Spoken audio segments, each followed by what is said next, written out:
Good morning students. आज हम पढ़ेंगे परिवर्तन कविता, पंत जी द्वारा लिखित। परिवर्तन कविता पंत के कविता संग्रह पल्लव में संग्रहित है। पल्लव सुमित्रानंदन पंत का तीसरा कविता संग्रह है जो 1928 में प्रकाशित हुआ था, जो छायावाद का आरंभिक समय था।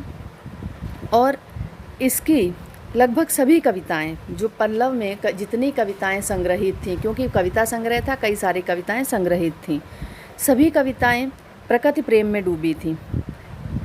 प्रकृति के कई रूप, एक तो प्रकृति का कोमलतम रूप पंत जी ने दिखाया है, और दूसरा प्रकृति का एक विनाशकारी रूप भी है, वो उसके दर्शन भी पंत ने विस्तार से कराए हैं।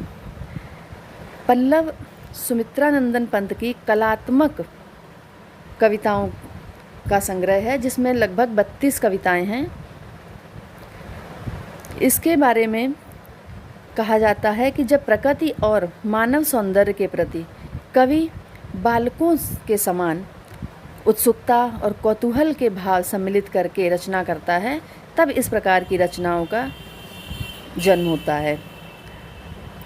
तो हम कविता शुरू करते हैं। कहाँ आज वह पूर्ण पुरातन। पंत जी ने इस कविता के माध्यम से ये कहने का प्रयास किया है कि परिवर्तन ही जीवन है। अगर परिवर्तन नहीं तो जीवन नहीं। परिवर्तन रुक गया तो समझ लीजिए जीवन भी रुक गया। जो बिना किसी चेष्टा से शांति का वातावरण, वो मरण के समान है। जीवन की अस्थिरता के प्रति अपनी सहानुभूति प्रकट करते हुए कवि ने बताया है कि संसार में प्रत्येक वस्तु और व्यक्ति नाशवान है, और ये सब किसके? परिवर्तन के प्रभाव स्वरूप। कवि ने कविता के आरंभ में प्रथम पद्यांश में कहा है, कहाँ आज वह पूर्ण पुरातन, वह सुवर्ण का काल, भूतियों का दिगंत छवि जाल, ज्योति चुंबित जगती का भाल। प्रश्नवाचक चिन्ह लगा हुआ है पंक्तियों में। कवि प्रश्न करता है, स्वयं से ही प्रश्न करता है, संसार से प्रश्न करता है कि ये परिवर्तन का कैसा चमत्कार है जिसमें सब कुछ बदल जाता है। परिवर्तन हमें भारत के अतीत का स्मरण कराता है। अतीत के इतिहास को अगर याद करें तो आज की स्थिति और आज की स्थिति से हम उसकी तुलना करें। अतीत को देखें, अपने भूतकाल को भारतवर्ष के, और आज के समय को अगर हम तुलना करें तो कितना बड़ा परिवर्तन है। कवि कहता है कि आज वह पुराना, पूर्ण पुरातन, पूरी तरह से पुराना, जो पूर्णतया पुराना हो चुका है, वह सुवर्ण का काल, सुवर्ण का अर्थ है सोने का, वह सोने का काल, सोने का समय। सोने का समय मतलब सोना, नींद वाला सोना नहीं, सोना अर्थ है स्वर्ण। जिस समय भारत में सुख संपदा फैली हुई थी, वो समय आज कहाँ है। भूतियों का दिगंत छवि जाल। भूतियों का अर्थात मनुष्यों का, वैभवों का, मनुष्य के वैभवों का, दिगंत दिशाओं तक के अंत तक, दिक प्लस अंत, दिशाओं के अंत तक, छवि जाल, जो सौंदर्य का जाल फैला हुआ था। मनुष्य के वैभव का सौंदर्य दिशाओं के अंत तक फैला हुआ था। ज्योति चुंबित जगती का भाल। ज्योति चुंबित, प्रकाश, चुंबित मीन्स चूमने वाली, जगती पृथ्वी का भाल, पृथ्वी का मस्तक। वो पृथ्वी का मस्तक जो प्रकाश से चूमा जा रहा था, अर्थात प्रकाश का तात्पर्य आसमान से, सभी जगह ज्ञान का प्रकाश था, और इस धरती का मस्तक ज्ञान के प्रकाश से भरा हुआ था। राशि राशि, पुनरुक्ति प्रकाश है यहाँ पर, ऊपर में रूपक था। राशि राशि विकसित वसुधा का वह यौवन विस्तार। कवि कहता है राशि राशि, एक एक कण करके, राशि राशि का अर्थ कण कण, विकसित, कण कण विकसित करके, वसुधा अर्थात पृथ्वी का यौवन विस्तार, पृथ्वी के यौवन को विकसित कर रहा था। पृथ्वी की वो हर एक कण जो विकसित होकर पृथ्वी के यौवन को विकसित कर रहा था, फिर प्रश्नवाचक चिन्ह लगाए, अर्थात आज वो कहाँ है, आज वह कहीं नहीं दिखाई दे रहा।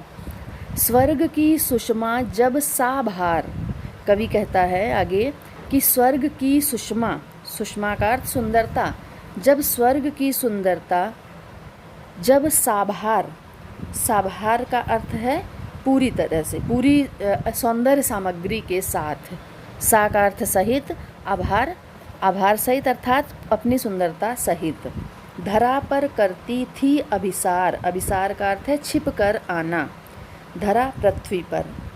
कवि कहता है कि वह समय था जब स्वर्ग की सुंदरता छिप छिप कर धरती से मिलने आया करती थी। प्रसूनों के शाश्वत श्रृंगार, प्रसूनों का अर्थ है पुष्पों के, शाश्वत सदैव रहने वाला, श्रृंगार का अर्थ है सुंदरता, श्रृंगार। जब फूलों का चिरंतन श्रृंगार होता था, श्रृंगार शाश्वत का पर्यायवाची शब्द है चिरंतन, फूलों का चिरंतन श्रृंगार होता था। स्वर्ण भृंगों के गंध विहार, स्वर्ण सुनहरे, भृंगों भंवरों, गंध विहार, गंध का अर्थ है सुगंधित, विहार का अर्थ है विचरण होता था। सुनहरे भंवरों का सुगंधित फूलों पर विचरण होता था, अर्थात सुनहरे भंवरे फूलों पर मंडराते थे।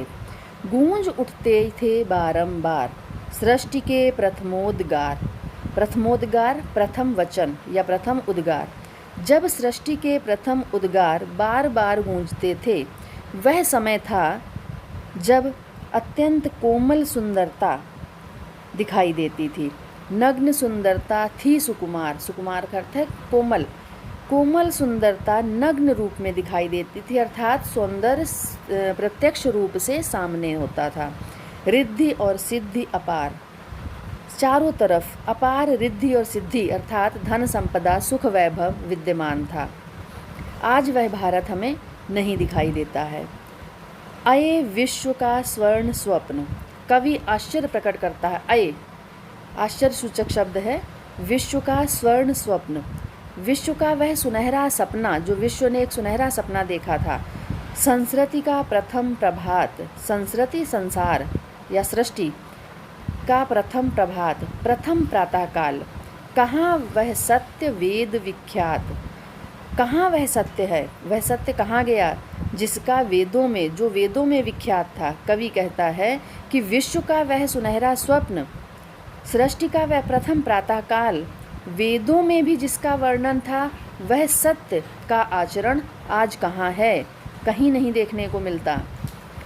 दुरित दुरित दुख दैन्य न थे जब ज्ञात, दुरित दुरित, जो दुरित का अर्थ है दुष्कृत, जो बुरे कार्य हैं, दुष्कर्म हैं। दुख दैन्य, कहीं पर भी दुष्कर्म, दुख, दीनता या विपन्नता, गरीबी, इस प्रकार के शब्दों तक से कोई परिचित नहीं था, किसी को ज्ञात नहीं थे। अपरिचित जरा मरण भ्रूपात, किसी को भी अपरिचित, सभी जरा अर्थात बुढ़ापा, मरण मृत्यु, भ्रूपात पतन से अपरिचित थे, किसी को भी इन सब शब्दों के बारे में ज्ञान नहीं था। कवि कहता है कि आज हमारा वह भारत कहाँ है, कहीं नहीं दिखाई देता। आज चारों तरफ भय पतन का माहौल बना हुआ है।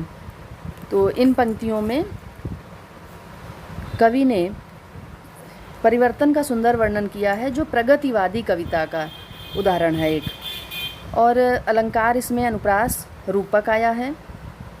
पुनरुक्ति प्रकाश भी एक जगह पर था। राशि राशि में रस शांत है, भाषा संस्कृत निष्ठ खड़ी बोली है, शैली गीत शैली है, छंद मुक्तक है, मुक्त छंद, शब्द शक्ति अभिधा, लक्षणा कहीं कहीं साथ में है और गुण प्रसाद है।